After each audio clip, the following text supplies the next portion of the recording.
Waka. Hello, I'm B. Nicole, and this is Buried on the Tundra. I wish to acknowledge that I record this podcast on the ancestral land of the Yupik Chupik people. I acknowledge this is not only in thanks to the indigenous communities who have held relationships with the land for generations, but also in recognition of the historical and ongoing legacy of colonialism. Additionally, I acknowledge this as a point of reflection for all of us as we work towards dismantling colonial practices. The GoFundMe for Justice for Fred Lee is still going on. It is still going to be on the Buried on the Tundra website, and I will let you know if there are any new updates. So KYUK, the news source in the Delta region and radio provider, are doing a fall drive. They're trying to raise about $50,000 to help with their reporting. If you would like to donate, their website is kyuk.org, and then you click on the little button that has a heart for donate and choose the amount you would like to donate. Do you like Buried on the Tundra and want to make your own podcast? Let me tell you about Anchor. It's 100% free. Has lots of tools to record and edit your podcast from anywhere, on your phone, iPad, tablet, or even your computer. Now you can even add songs from Spotify into your episodes. Anchor will distribute your podcast to all the big platforms, so you are instantly on Apple Podcasts, Spotify, and many more. You can even make money with no minimum listenership. A one-stop shop to make a podcast. Download the free Anchor app or go to anchor.fm to get started.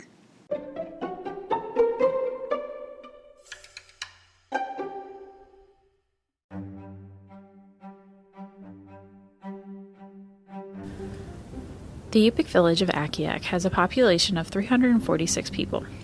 It is 42 miles northeast of Bethel. In a 2000 census, there were 69 households and 54 families living in the village. The racial makeup at the time was 4.85% white, 92.88% Alaska Native, 2.27% were from two or more races, and 0.65% were Hispanic. The median household income was $26,250. And for a family, it was $36,875. About 25% of families and 33.9% of households were below the poverty line.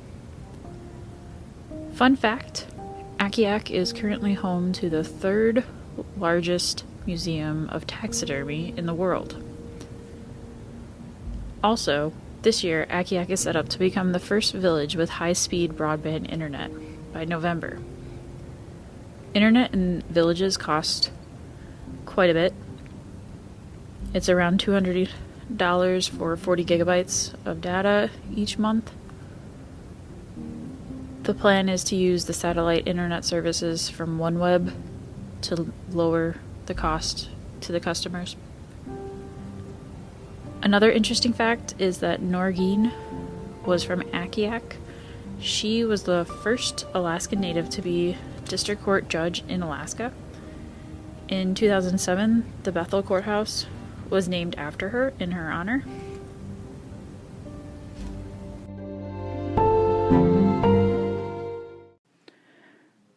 The state of Alaska Department of Law defines domestic violence as when one person maintains control and power over another in a dating, marital, or live-in relationship. The means of control include physical, sexual, emotional, and economical abuse, threats, and isolation. While most domestic violence survivors are women, both men and women can experience domestic violence.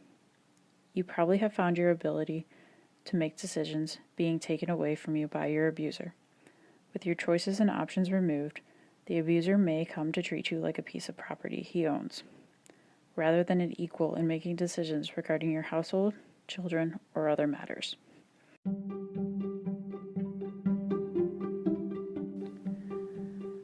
According to the Council of Domestic Violence and Sexual Assault in a 1997 report, women in Alaska face a much higher rate of homicide. Native Alaskan women are killed 4.5 times more. Native women in small communities see more violent deaths than in other Alaskan communities, and at a rate 6 times more than the national average. In 1990, 50% of female murder victims in Alaska were killed by their husbands or boyfriends. In 1995, 80% of homicides in Alaska were domestic violence related. In 1996, 4 of the 16 domestic violence related deaths in Alaska were children.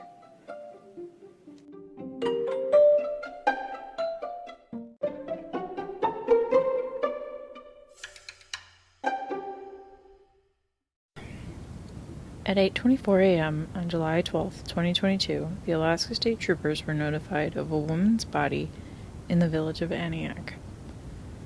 45-year-old Maria White was found violently beaten, bruised, possibly burned, with severe damage to her skull and spine in her home.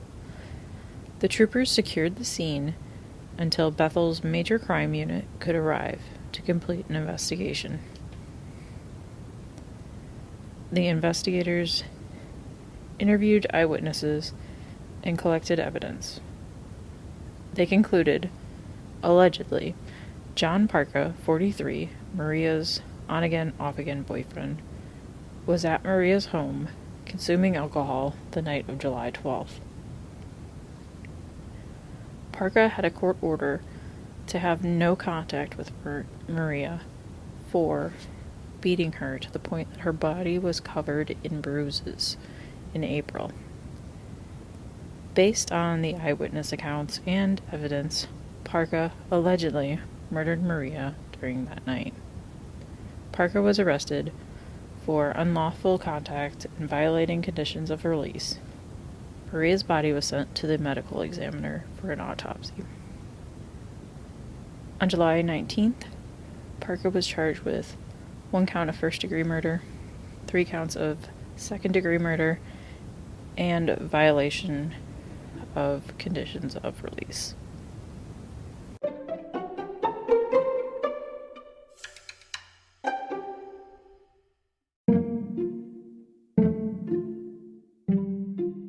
Maria White was originally from Kalskag.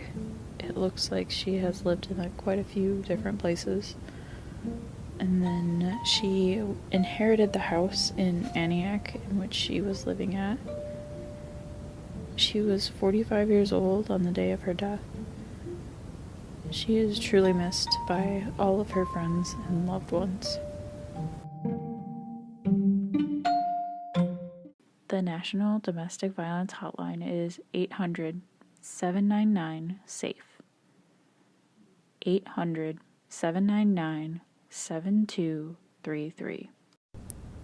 You can find case pictures, source materials, and a case map showing you the locations of each of the villages I've talked about. Go to buriedonthetundra.com.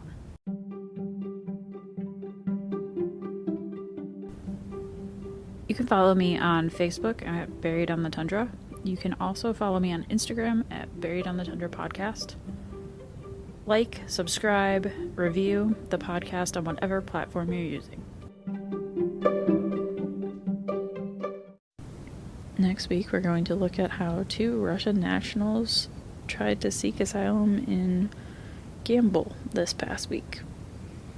If you'd like to suggest a case, please send an email to buriedonthetundra@gmail.com. Warmest wishes from the coldest state.